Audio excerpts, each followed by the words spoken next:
Hey folks, good afternoon and welcome back to the channel. And let's just jump straight into it. We're taking a little look at crypto bubbles, and then we're going to be looking at a few other things. And we're just sort of going to go through the motions here this afternoon together. So it's just looking average, really. You know, we're unsure as to how this is all going to pan out, because we can have all of these really awesome theories. We can sort of try and think, you know, as to where we're heading and how we can best adjust ourselves to this situation, but ultimately, no one's got a crystal ball. Tell us! Fortune's forecast, lucky charm. And no one is ever going to be able to tell you definitively what something's going to do, or it just won't do. It really is as simple as that. But on the day, it's looking okay, and you know, everything's just seems to just be teetering, and you've got certain things opening up. XRP was opening up yesterday evening on a 30% upwards run. That's cooling off a little bit now at 21%.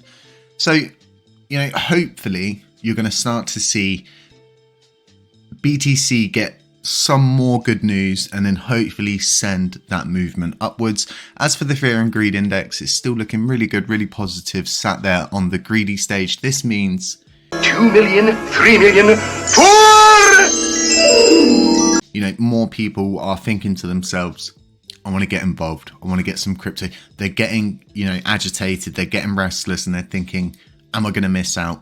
When it gets into these euphoric stages, which is really up here, it's a crazy time to be in crypto, and everything's running, and you're like this dog who someone's just given a bone to, and then there's 10 other bones, and you don't know which bone to pick, and you know how it is. But as for, you know, global news, what's going on right now, it's just the same thing. All of these different kind of banking situations playing out, everybody just trying to get a piece of the action, and all these different kinds of cryptocurrencies, projects, and everything moving forward. ChatGPT is such a huge talking point right now for everyone, and it just seems to be like everyone's talking about ChatGPT, the new I think it's 4.0 it's at now. That's just been released. So it's all very interesting for that. So moving over to the main kind of bulk of this video here. And I've been looking for an Agora text. It's always important, if you put a proposal up, you put an Agora text up, make sure that you're doing that first, giving due time, and then going forward with the proposal that you want to put up, because this isn't a bad proposal, to be quite honest. And the biggest issue, like I'm saying with this right now, is there's no Agora. We don't really know who it's come from. We don't know how they plan to do this, what, you know, input they're going to be allowed to have. This is all going to be down to the repository and happen to make pull requests, and there's going to be major changes that come into play when you're adding just a simple button to the station, because any station updates also have to go through TFL, right? Because we're all interlinked through the interchain system. So this, I totally agree with it, because the auto burn buttons, it should just be there. If people want to do auto burning and burn certain coins, that's totally up to them. The option should be there. That keeps our community happy and gives the community a piece of the pie. And, you know, I think I was saying yesterday and then this morning also about, you know, these really simple things that we can do that we're just simply not doing. We're not following through on them, or, you know, it's a text proposal. So the changes have to be made by the proposer. Pull requests, merge requests, this, that, and the other. It's all through GIT Hub, as you know. So this proposal is to create an option automatically to burn your stake and rewards based on daily, weekly, monthly, and yearly basis. You should have the ability to toggle rewards currency one wanted to burn. Hopefully this will change. Hopefully this change will be passed and may help automate some of the tasks for the community, increase the burn speeds as well. So this is really good, but we do need to remember that everything you burn from your staking rewards comes from that specific pool, okay? And that pool only has so much LUNC in it. So the more we burn from there, it's sort of, we are fighting the issue, but we're fighting the issue in an area we shouldn't be fighting it, if that makes sense. We should be trying to get coins externally to burn and stuff like that. But ultimately, there are coins there. They do need to be burnt, and eventually the pool does get topped up. All of these different pools will get topped up eventually if we play our cards right as a community and everyone kind of pulls in, because the biggest issue right now is people are saying, you've got around 80 validators in the active set that just don't vote. They don't get involved. But when they do get involved, it's normally on something that has a really drastic effect on the system. It's really going to change things up, and it really has an effect on them.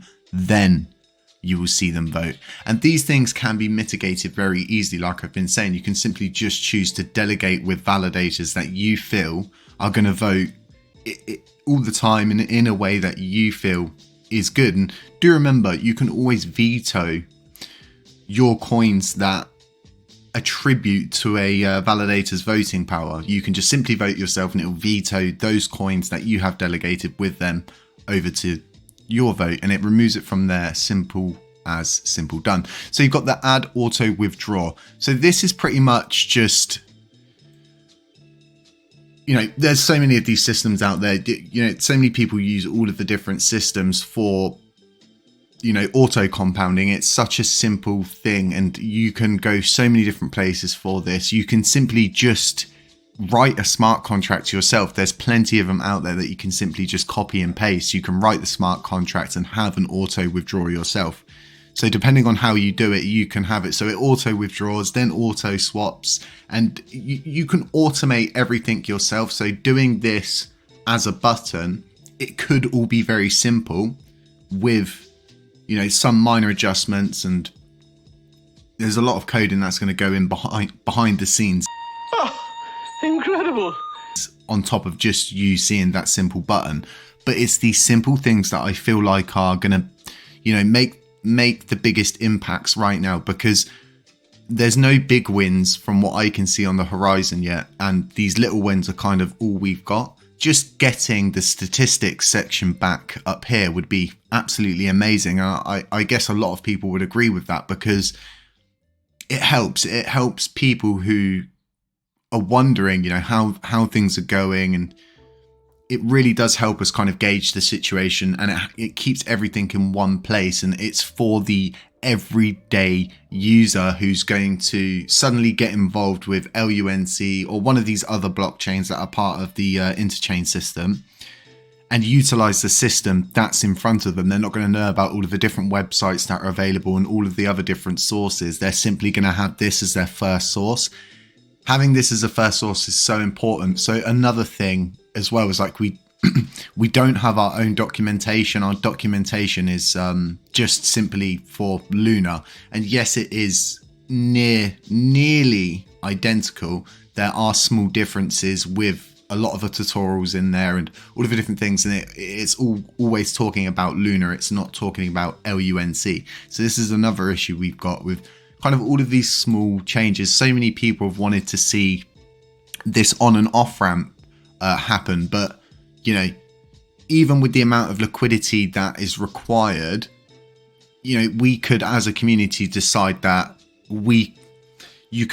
these commodity pools that Tobias has spoken about before are so good because of the simple fact that you can keep the liquidity on chain and only on chain. That specific coin that you would generate for those commodity pools would specifically be held on chain. No one could ever take it off chain, trade anywhere else. They couldn't do anything weird against it.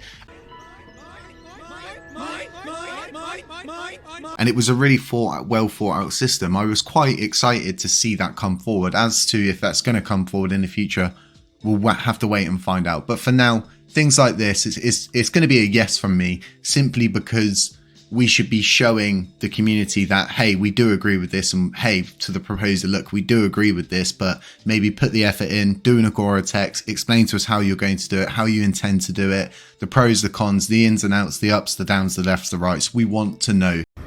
Calm down. Everything about it. The community love information. They love to dive into information. This is what it's all about.